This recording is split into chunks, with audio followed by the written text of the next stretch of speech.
Welcome to The Sober Effect, a show that looks at the positives of sobriety, the dangers of alcohol, and the many people who are affected by it. I'm Kate. And I'm Steph. The ripple effect of alcohol is far-reaching, and those are the stories you'll hear on The Sober Effect. The Sober Effect, the Sober Effect, the Sober Effect, Sober Effect.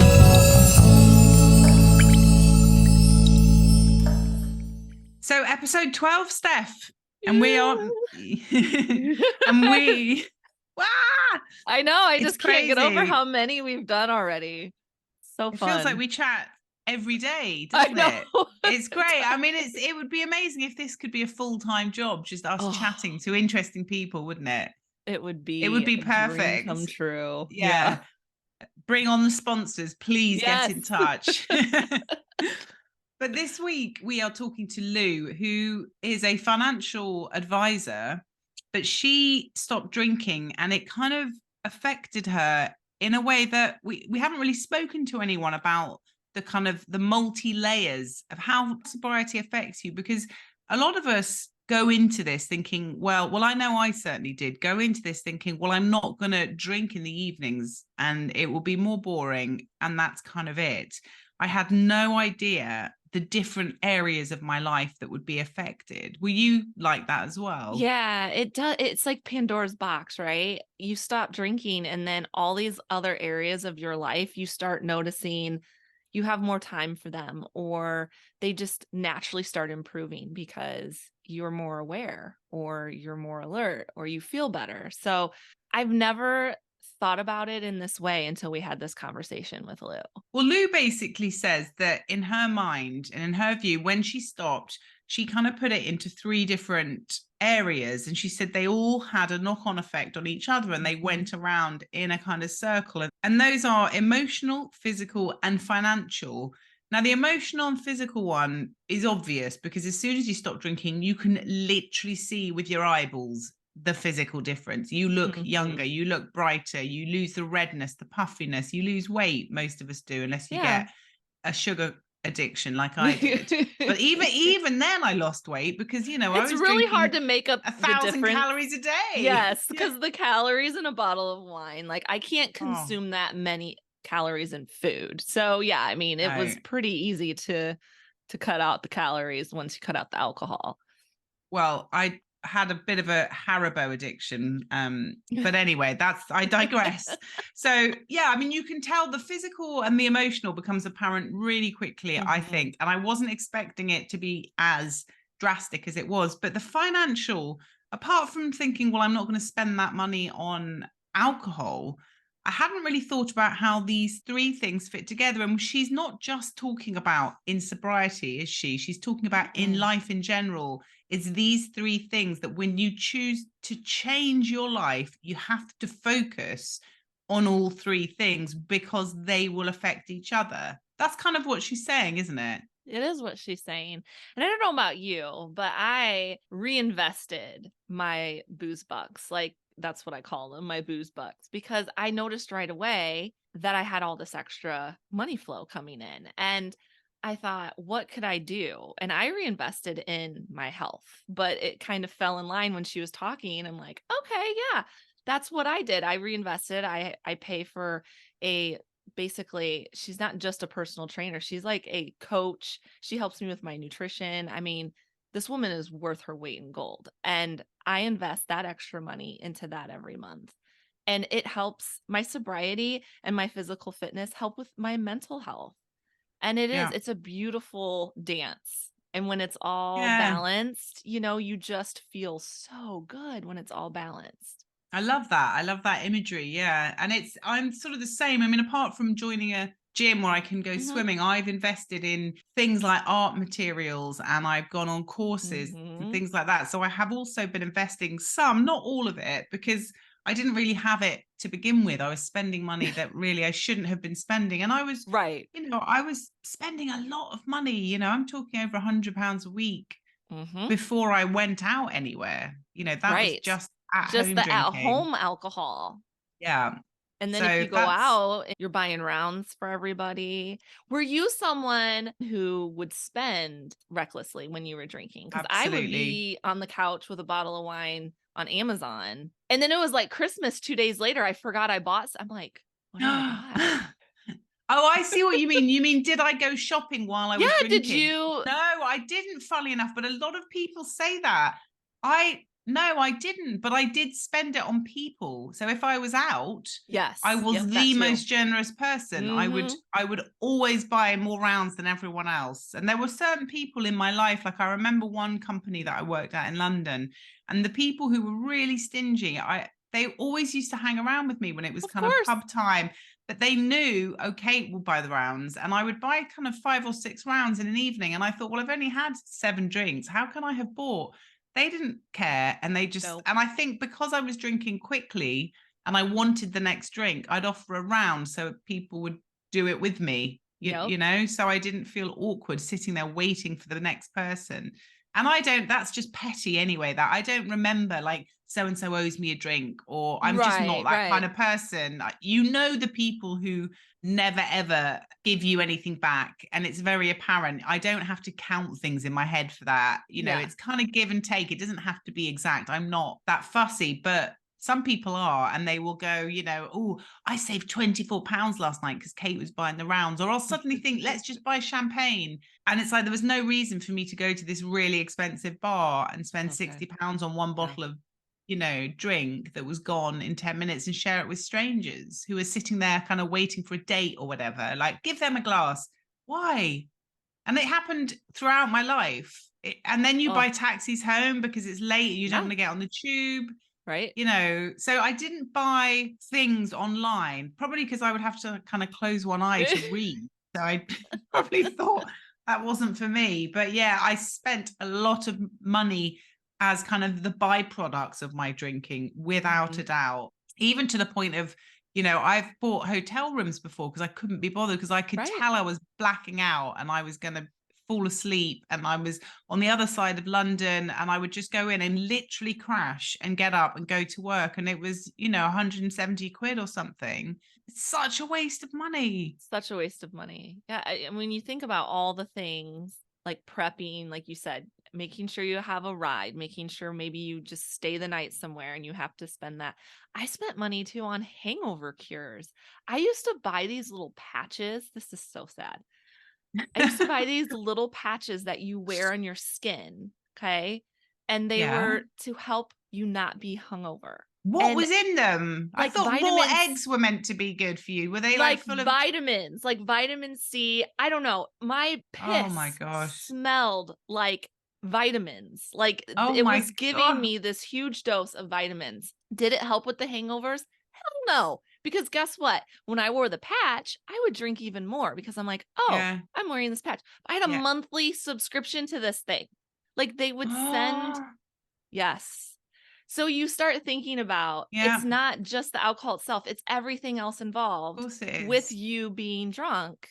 Yeah, the cab rides, the Ubers, the hotel rooms, the remedies, the online shopping.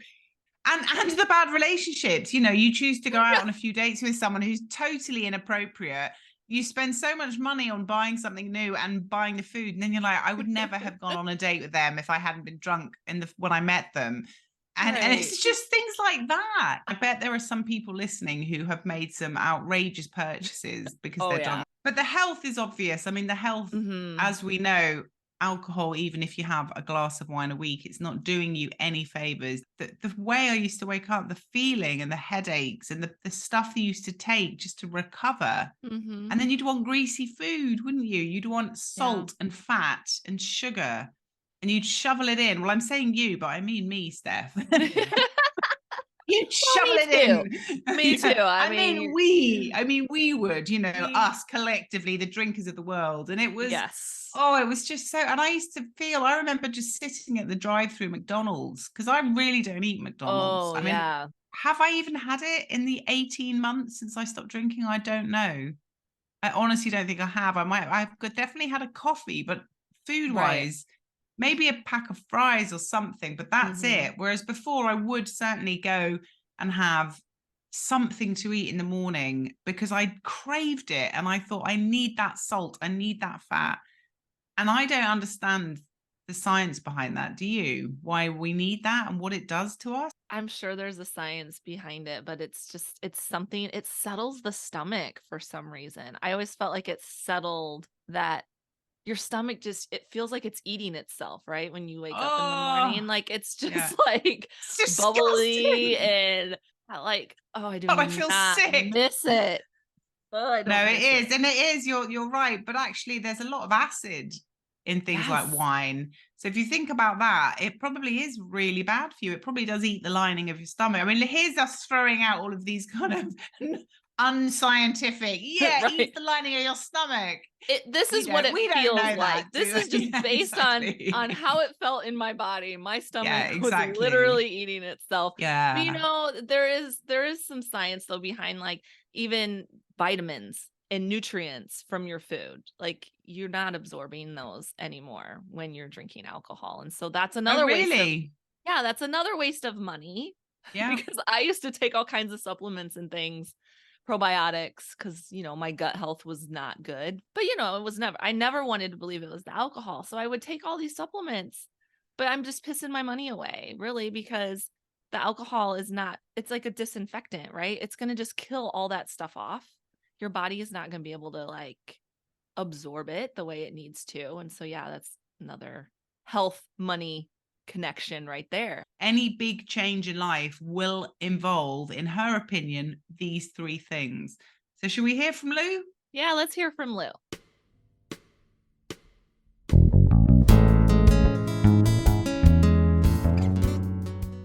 For me personally, what I found was when I decided I would want to change one area, often I would fall at the first hurdle if I hadn't considered other things.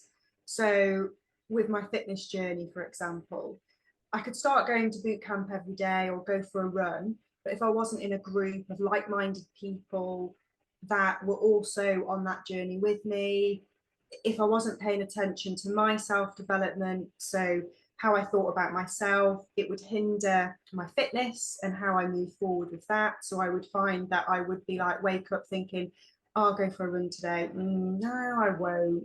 But often, if you're not sorting what's going on in your head, it can have a knock on effect to other habits. The same with money. So, being a financial advisor, I have seen thousands of clients with poor money decisions, and when you speak to them about the root causes, often it's purchases that they probably didn't need or that they might have thought more wisely about, but they'd been mega stressed with work or they had poor mental health.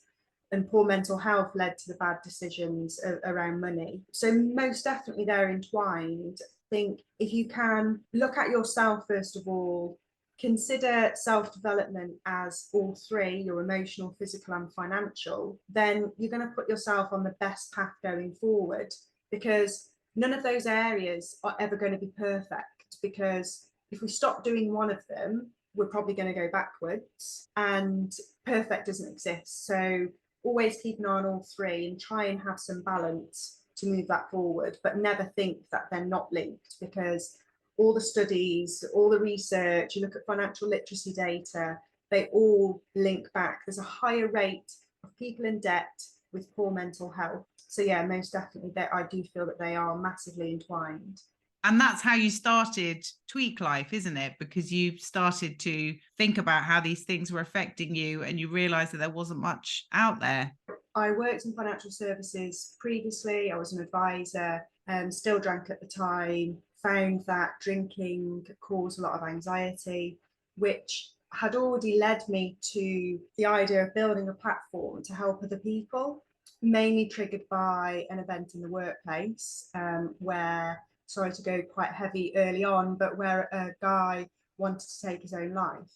And actually, that's the first time I shared with anyone that I too had anxiety. So from that day, so I was still drinking. From that day, I decided that I had to create something that would help other people.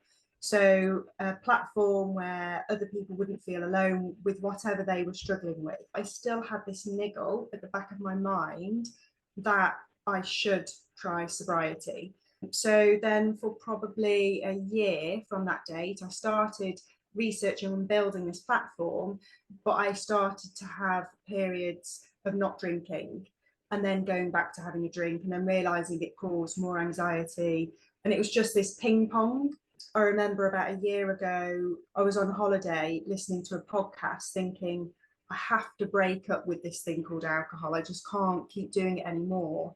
And I guess deciding to build a platform, which is Tweak Life, gave me a little bit of accountability. What exactly is Tweak Life?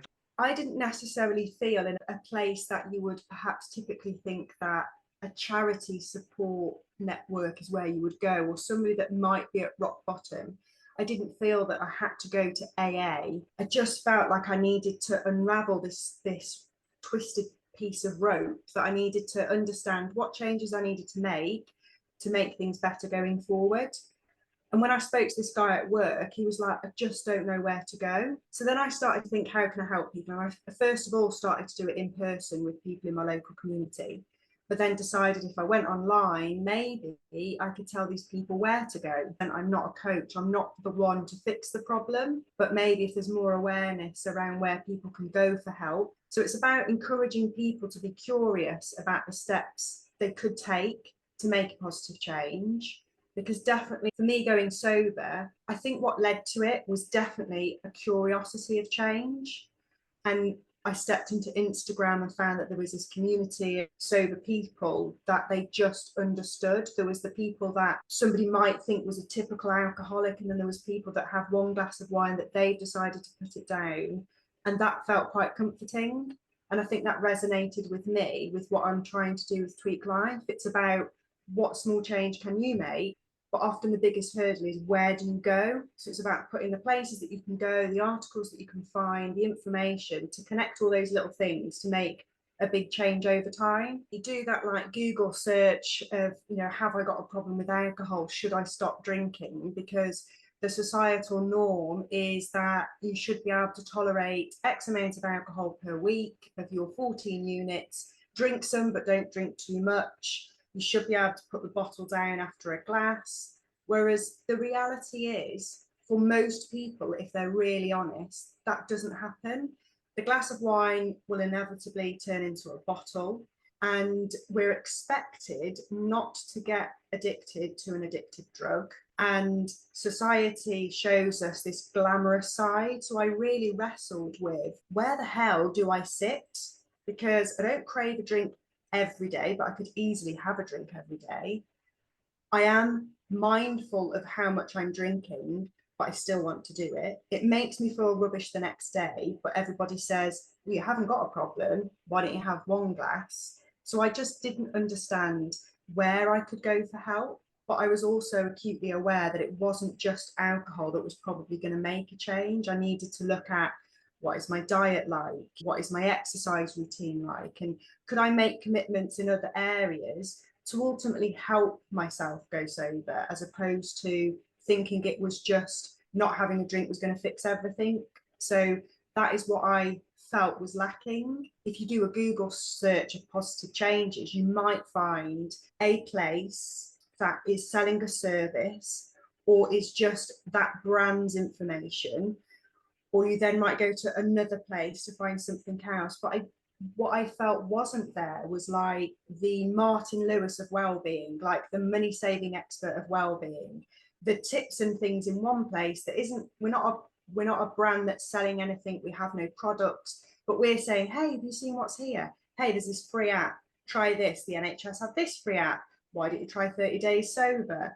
Go and follow these people on Instagram, they're really helpful. We're not there to give the advice or fix the problem. I guess I'm just passing on a toolkit that I made for myself, and just want to bring on the amazing people that there are that I've met along the way. And I found a lot of support and comfort through communities that are going through the same thing. So either fitness or sobriety. I love that, because this would have been amazing for me when I first decided to get sober, because one, I was dealing with anxiety as well. And I was using alcohol to calm my anxiety, because I just thought that's what you're supposed to do. I mean, that is the narrative, right? You're stressed, have a drink, you're nervous, have a drink, whatever it is. And it became my medicine, but it was getting really bad. And I was actually on a holiday when I Google searched, does alcohol cause anxiety? Yeah. And it was like, it just came to me. And once I saw that and knew that that's what the problem was, it sent me down a rabbit hole. But I also was someone like, I knew I didn't want to go to AA. I knew I wasn't physically addicted because I could go long periods without drinking. Mm.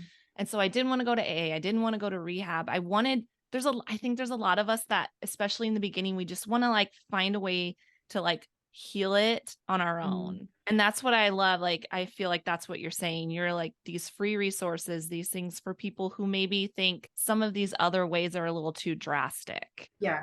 I described it like 3 stacks as such. So like I didn't feel I was on the bottom stack, and it could be the reverse. I'm not saying the people on the bottom, but it's just how I imagine it in my head. That might be the people that really need the rehab or AA, or they might have to go to hospital for their mental health. I kind of felt I was in this big chunky middle that I could have quite easily slipped to the bottom, but equally I was desperate for these people at the top that was showing me that actually you could make this change and your life could be so different. And so I guess Tweak Life is saying there's signposting if you need help, but if you're that middle area where you want to make a better change, that you could either deal with your finances better, for example. So as a financial advisor, I see many people make poor decisions with finances. It leads to poor mental health, or vice versa. It's about connecting all those dots, and where can you get that information from to almost like move up the tier.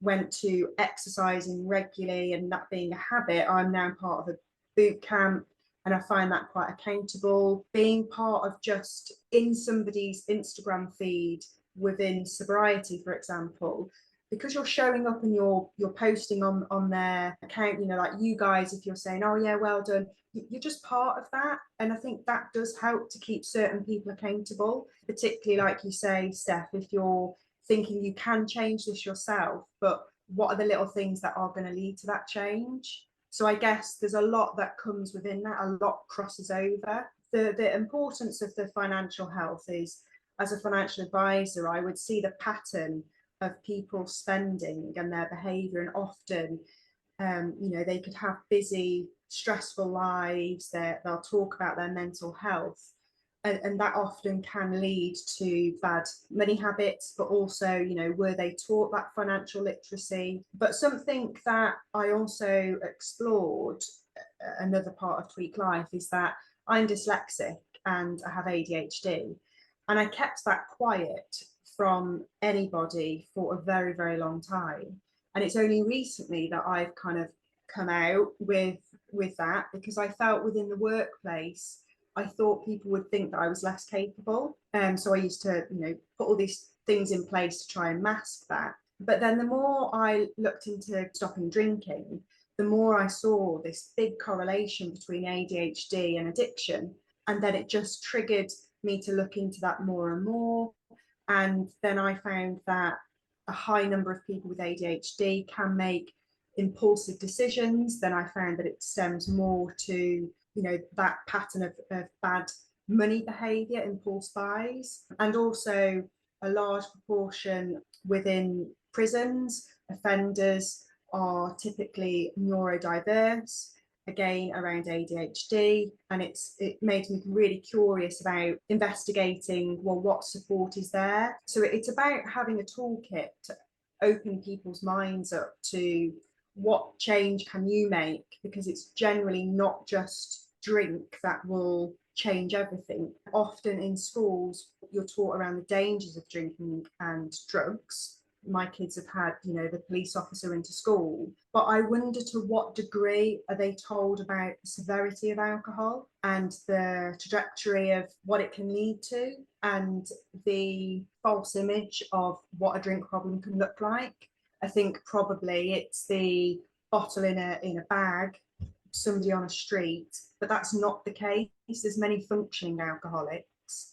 And so I think a place that gives a broad view of problems and makes people curious about what they could change. So whether that's the parent looking on the site, and then they can tell their kids, or, you know, they can tell their parents. It's just about having those places to go. But I found it wasn't just giving up drinking that helped me change my mental resilience. But I would say I don't think my mental resilience would be the way it is if I hadn't stopped drinking. I think it would have always been there. It's been on my mind so I'm over a year now that I've not had a drink. And I'd done previous stints like you, Steph, but it had been on my mind for a couple of years, probably, thinking, don't like how this is going. But again, I think it's that pressure of society. I don't know if you felt that. Oh, yeah, absolutely. And I think it's your environment, who you're surrounding yourself with. I mean, there's a lot of things that have to be peeled back in order to finally make that bold choice, right? Like, I am not going to drink. I don't care if everyone around me is. It's a very bold choice when you're caught up in that. But I love how you've found a way to like show how all three of those things intertwine. I've never thought about the financial side of it. I feel like I've always been really good with money. I used to work at a bank actually, Yeah, I think growing it up. helps, doesn't it? Yeah, like I saw some really bad bank accounts, let me tell you. And I'm Yeah. like, how did you get yourself in this position? But I do like how these three things do kind of go together like very beautifully. Like I have found fitness to be a huge factor in my sobriety, and I say it all the time. It's like my sobriety and my fitness just go hand in hand. I couldn't have one Yeah. without the other. So do you have like a website? Like how do you filter people in? Like, let's just say someone's looking for financial stuff. Do you find they come to you for financial stuff and then it's like an unraveling of, oh my gosh, like maybe I should slow down on the drinking. Like that could be having an impact on my impulses with spending. Or, you know, does it soon fall into where they are diving into all three of these things with you? Yeah, so I'd say the analytics is actually more around mental health and addiction. Okay. But that's probably because that's everything that I put up first of all. So the Tweak Life website, tweaklife.co.uk, is free to use. You don't have to sign up. It's just open source, because I wanted that information to be there, to be free, and for people just to get it instantly. But what was really interesting at Christmas, on Christmas Day and on New Year's Day, the analytics of the pages that people were going to went up about 300% on Christmas Day and New Year's Day on the pages of mental health and addiction. And it just broke my heart to think that people were looking at questioning their drinking on Christmas Day and New Year's Day. They're obviously in a bad place to question on those days when many people are celebrating with friends and family and loved ones. There are people questioning their relationship with alcohol. It's the expectation, you know, that you have a drink and then you get to the point where you're saying, right, I'm not drinking anymore. You know, people do look at you like you have three heads, you know, when you say you're not drinking, or they do the head tilt and they go, are you okay? Have you got a problem?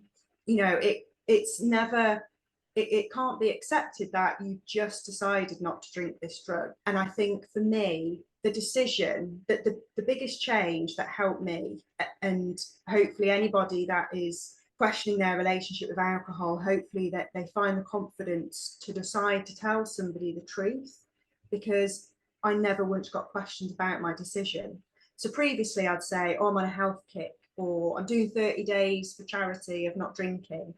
And then somebody would always try and twist your arm. Oh, one drink's not going to hurt your run tomorrow, or this, that, and the other. But then this time, when I was asked, I had said, I'm not drinking alcohol anymore because it gives me anxiety. And nobody's once said, be a little bit anxious, have one drink. You know, nobody said that. And actually, the questions I have are, do you feel better? Was it hard to stop? And sometimes alcohol makes me feel a bit funny. So it's more inquisitive questions than questioning my decision. And actually, if anyone questioned your decision to stop drinking because you feel anxious, or it doesn't suit you, or doesn't serve you, then I don't know if I'd want them in my group, you know, in my triangle of trust. I'm not quite happy with somebody that's going to question that decision. So yeah, certain things that I do has changed because of not drinking, but very much for the better. And I also, what helped me was that instantly started to arrange activities that weren't around drinking. So friends that I'd only meet for meals and drinks, for example, we did cold water swimming or go to a lake, paddleboard, something. And I was out outwardly and said, look, I'd only see you if we went for a meal, but I don't want to be around alcohol at the moment. So let's go and do this. I mean, that is the perfect example of how all three of these aspects have improved because of one thing. You're not spending money going cold water swimming, you're getting exercise, it's really good for you, and your mental health is improving. Yeah. It's literally ticking all the boxes instead of sitting in a dark, stuffy bar drinking a drug, as you put it. And I love that. As I stopped drinking, I got more curious. Well, what can I change next? I feel a bit better at this. Now, what can I have a look at? And now I'm literally like Pac-Man when it comes to learning. Like school just bored me, but now I'm a big visual learner. So webinars that I can attend that I would have never have done before. I booked time off work the other week to attend London Tech Week.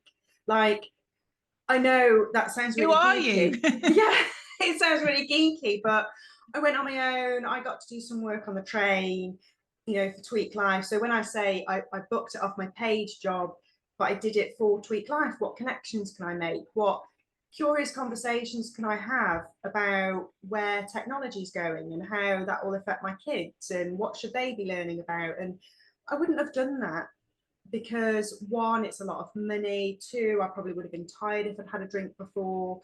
Whereas I was excited to get up at 10 to 5 in the morning. So I do think that if you allow yourself to be curious about any change or trying anything new that might just help you rather than being closed-minded, try it because you just don't know. The same with anyone who wants to go sober.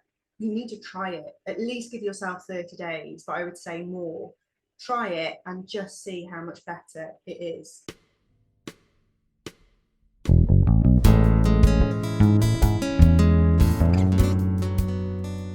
I mean, I think she's right, like about the 30 days. It's a good place to start. But I know as far as for mental health, for me, I used to do 30 days and I never got the benefits until it was about 60 days for me with my anxiety. It was about 60 days when I finally started noticing that anxiety was like fading into the background and I no longer was having the anxiety attacks. And so I think she's right in saying that, like, it, especially for mental health, because that's what I can speak to. You have to take a really long break and you have to do the work and you have to get through, because the anxiety attacks do come on very strongly because you're going through withdrawal. You're literally, your body has been relying on the alcohol for so long that it is kind of like a withdrawal symptom. I've actually got a question, Steph, because I didn't have Yeah. anxiety. So when you say that, so you used to get anxiety attacks and feel very anxious. So when you stopped, you're saying you still got anxiety attacks for what, the first month or? Yeah, they were pretty strong the first few weeks and it was Okay. really hard. But I knew at that point, I knew that the alcohol was why I was having them. So I knew that the absence of alcohol was why they were going to be so bad for a while. Like, I did the research, which is what I love about Tweak Life, because it sounds like that's where you can find all this information. I'm just Googling shit. Like, I'm all over the place. That's what I love about what she's saying. It's like one stop to help you with any of these areas. But yeah, so it did take a little bit, but I already knew that if you go into it and you didn't know that, you would just go back to drinking because that's what I was addicted to. I wasn't physically addicted, I was mentally addicted. Like, I was using it for my mental health. And I think there's a lot of people, you hear people talk about anxiety now more than ever, but people are drinking now more than ever. And I think it's important to keep that narrative going because not everyone's going to quit drinking and their anxiety is going to go away. But God, isn't it worth trying? Like, for me, that was so worth trying, And it's a good point. If it just give it some time, don't expect it to stop overnight because actually you feel jittery for a few days after a big session of drinking anyway. Even people like me who haven't struggled with anxiety, I'd get jittery because my body was going like, oh my gosh, how much more of this can I handle? Yeah, it gives you a burst of adrenaline is what I've learned. And that's what an anxiety attack basically is that fight or Okay. flight. You know, if you something scares you and you get that burst of adrenaline, imagine that lasting, that feeling, that tingle Hmm. for like 30 to 40 seconds. Extreme. Like at the height of that feeling is what So I it would gets have. quite scary because you're It's like, well, I very don't know how to scary. handle this. This Right, is too like big an emotion. yes, I can't handle it. And so Okay. that is what mine felt like. And when I researched it, it made perfect sense that it was a rebound from the alcohol. It's my body coming down and giving that surge of adrenaline to balance out what the alcohol had done. So I knew I had to give it time and I had to just get through it. And yeah, I mean, I haven't had one. I have not had an anxiety attack since about 60 days in is when I noticed, oh my gosh, I haven't had one in a while. I think they're gone. Oh, It's a it's very gradual incredible. thing. Yeah. Yeah. I think the biggest mental change for me is being proud of myself and liking myself, Mhm. because it was, for me, it was the mornings. It was the, what have I done? What have I said? And not so much later in life. Like once I had my kids, I wasn't really going out as much. Before I'd go out every day after work, and I'd go out on Friday nights, Saturday nights, and sometimes Sunday day, we'd all go out for meet friends for Sunday lunch. I was Mhm. drinking every day, throughout my 20s and 30s.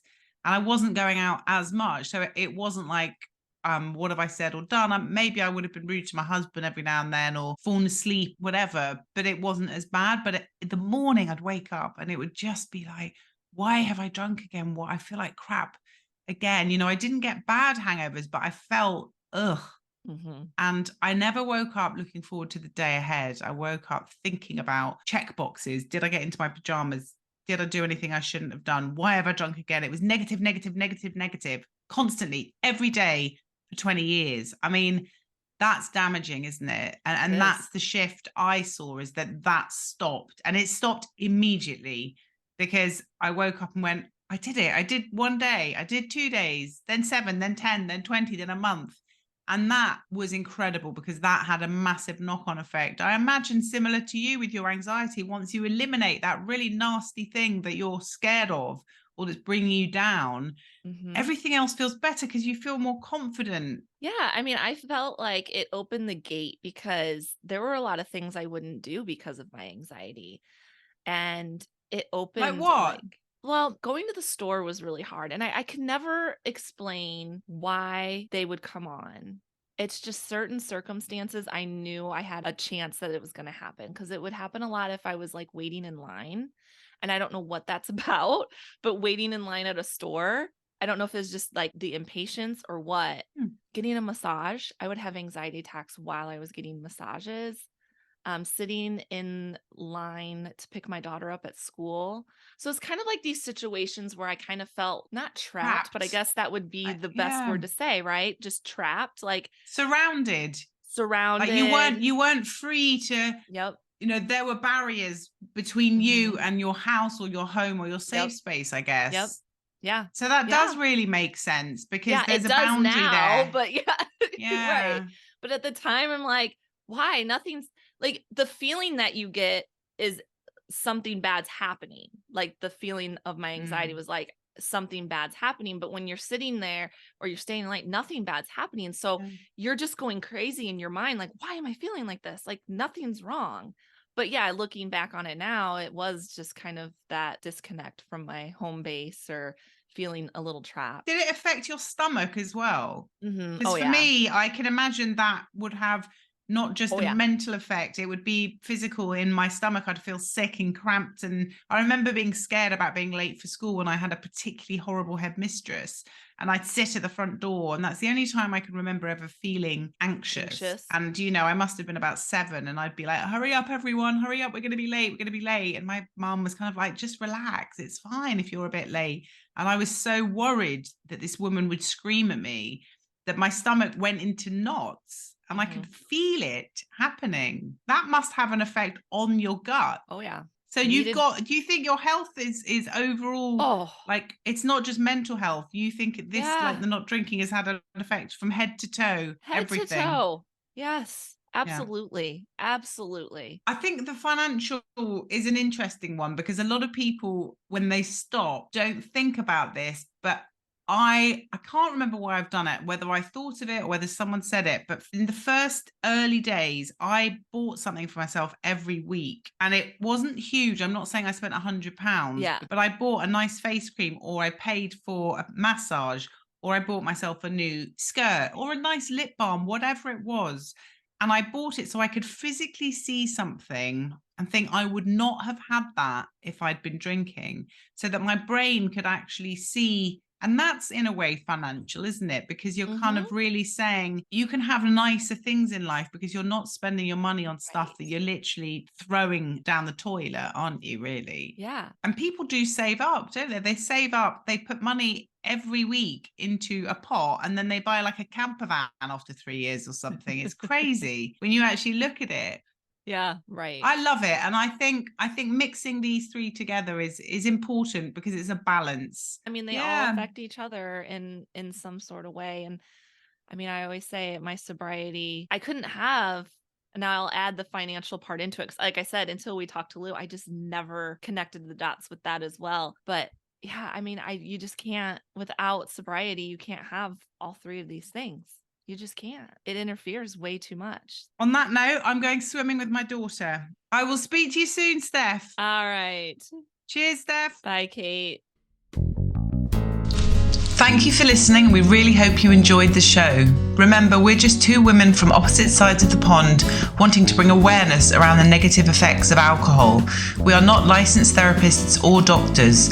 If alcohol is causing any mental or physical health issues, please seek professional help. Please be sure to give us a follow so you don't miss future episodes. If you think our podcast could help someone you know, please be sure to share it. Also, leaving a 5-star review will help the Sober Effect reach more people like you. The music for this show was produced and recorded by Pearl and Thumbelina Jim of the wonderful Charm Jar Music. More information can be found in our show notes.